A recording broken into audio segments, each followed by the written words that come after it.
Het my baie jare gevat om te besef ek gaan nooit 'n ma hê nie. Gaan nie vir my gebeur nie. Nie soos ander mense nie.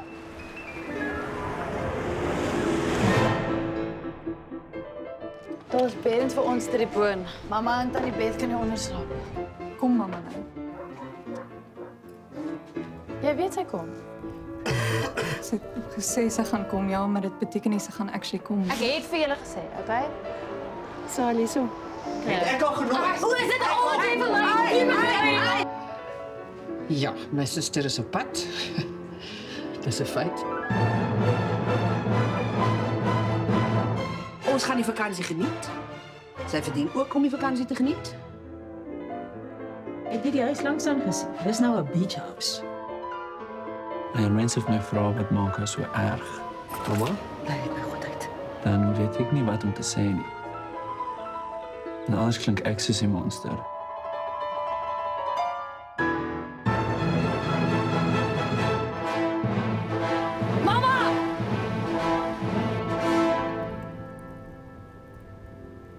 Waarom kyk julle nou so vir my?